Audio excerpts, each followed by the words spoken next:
you up. You're going to pick them up when they're down. And that's part of the essence of what we're reading here, Dave, I believe. Yeah, you. I think on a show, one of your past couple of shows I was listening to, you were talking about how you would get when you're getting tired and you get you get more depressed and you get a little bit shorter with people. I think it was something that you were saying, and and fatigue does that, and stress does that. They bring you down and they make fear and you have to realize that. And so when I say I read these types of things and I'm not feeling good, I read this, I go, yep, I'm tired. I'm feeling it, and I feel better. I go, okay, I'm not alone. And when I hear other people say it, I go, okay, I got to realize that in myself. And I think it was Vince Lombardi, the great Green Bay Packers coach. I think his quote or comment was, "Fatigue makes cowards of all men." I think it was Lombardi. That's true. And and that's why in terms of preparing his players, it was all about conditioning and all this. But again, I think it's just fatigue makes cowards of all men, and I know that myself. When you're tired, it's easy to back off and give up, and you go, no, I got to realize that about myself and kind of move on. And I do like the same thing, this notion of be gentle with yourself. We're all trying, and when it's not working, stay in the game, and be kind to yourself. We're all just humans. Well, you said that we can bring, Scripture into this, and that's the whole concept. There is, you're not going to be able to go through this life. Willie Butler's show on Kingdom Living, that was one of the best shows that talked about things.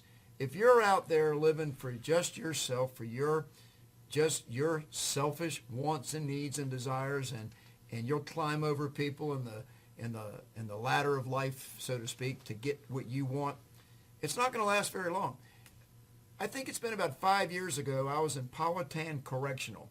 They've closed it down about 2 years ago. And Dave, you went with me there several times. That's where Warden Dillman was. And I went there, and I was honored to be doing my program. And they came to me and they said, Steve, your program that is for the reentry, people that are getting out, in a year or less or so, where I teach them some skills that will help them on the outside.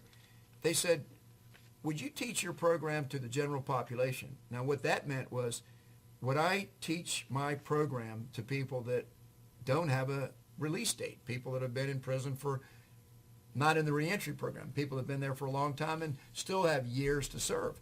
And it was an honor that they would want me, and I asked them, I said, well, what do you want me to try to pass on to the general population? And they said, the attitude, Steve, the attitude that you have toward facing life. And so I thank them for respecting that of me. And what I'm getting at is that as you go into an environment and you have to get to a place, and I'm building this into Desiderata. I've always had a hard time saying Desiderata. Okay.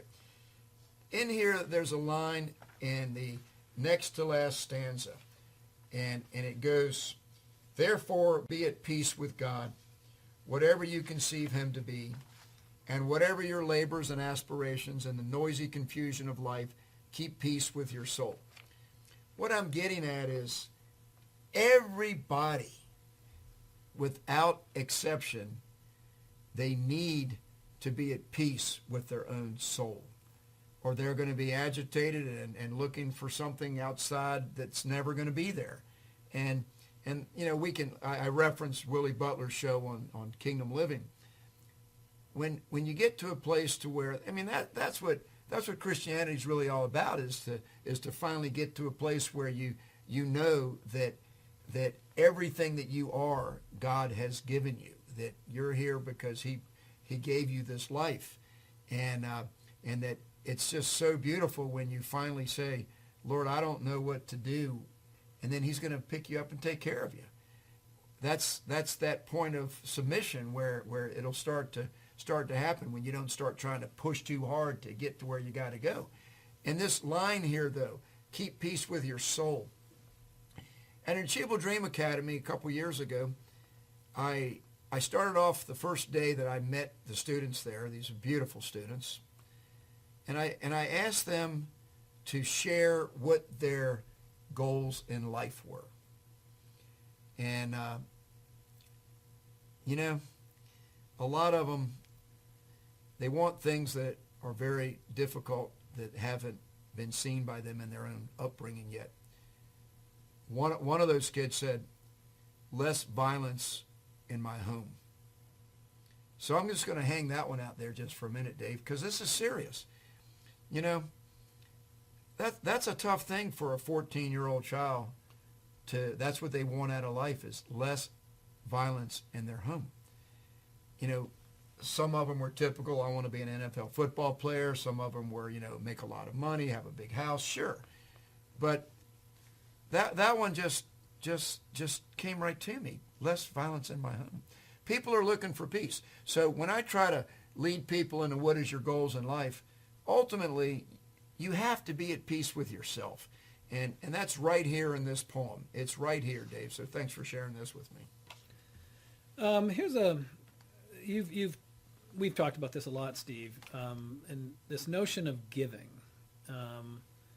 If you want to get out of a funk, or get out of a rut, or do something, go do something for somebody else. Go give. You feel better when you give than when you get. And so I just share that because one of the ones that's always, I think my mother did this as well as anybody. She was a wonderful listener. And so the very, very first stanza, it says, speak your truth quietly and clearly and listen to others. Even the dull and the ignorant, they too have their story. So few people appreciate that last part.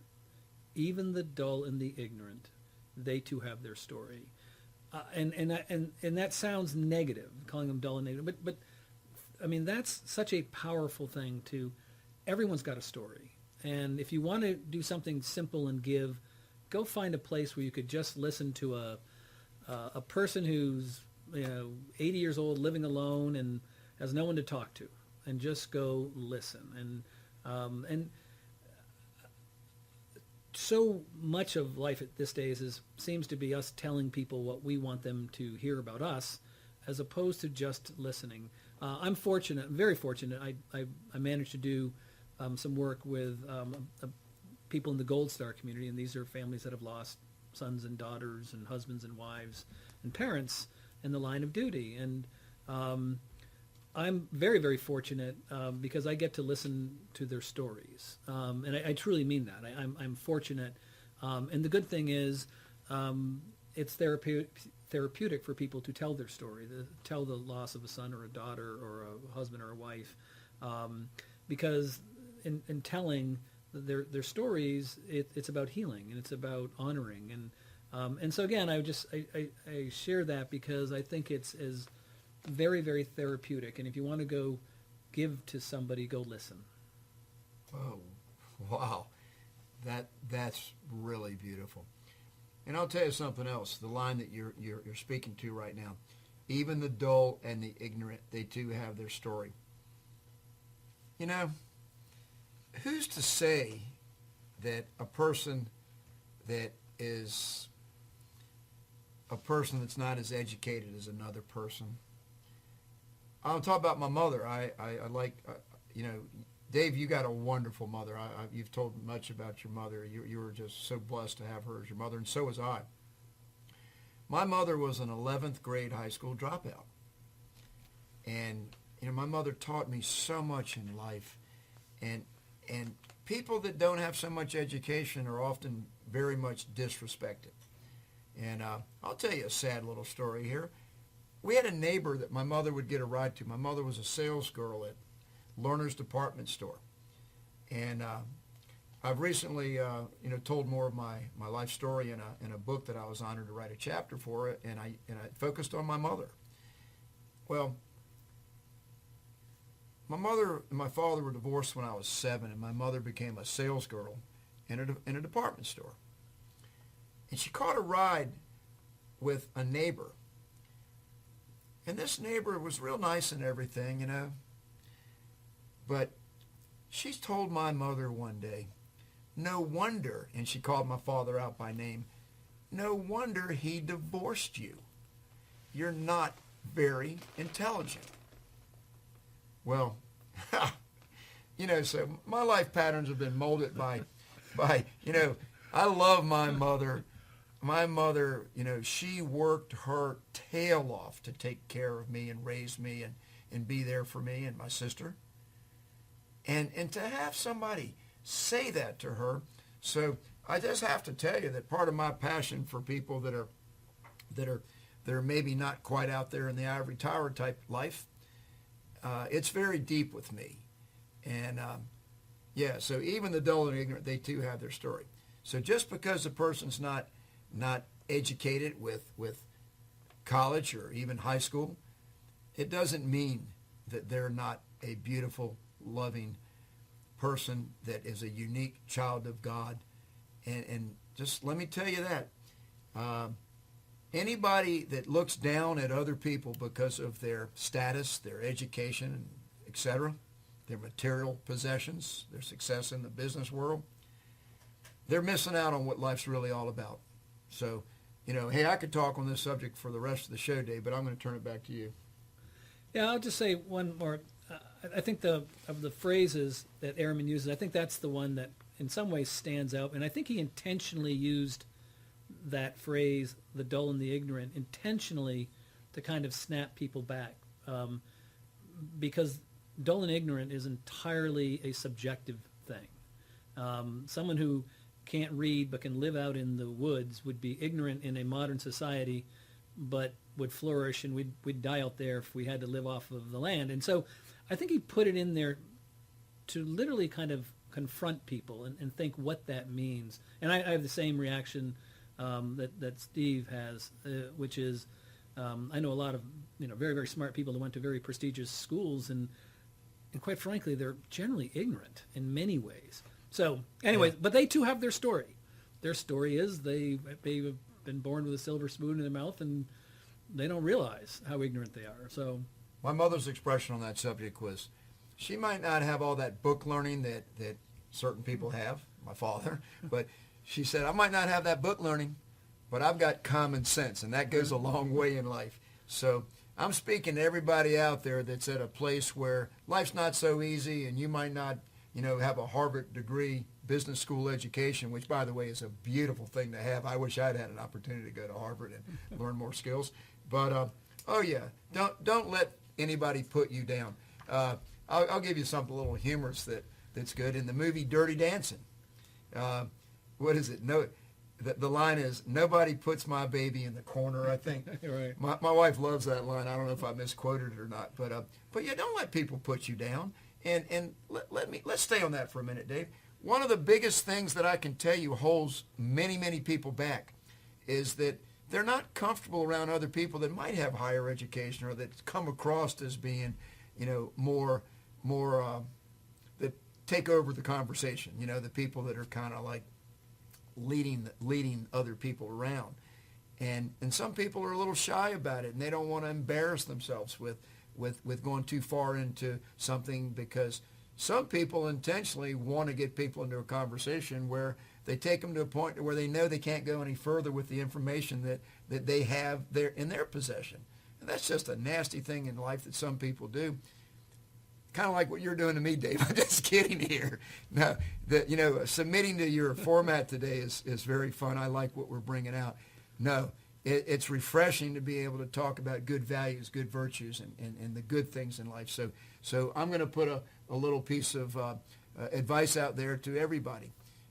Do not ever, it's right here. I mean, see, all this stuff that I'm coming up with, I read this when I was in college. It was on a poster, but it's right here, about other people. You are a child of the universe, no less than the trees and the stars. You have a right to be here. And whether or not it is clear to you, no doubt, the universe is unfolding as it should.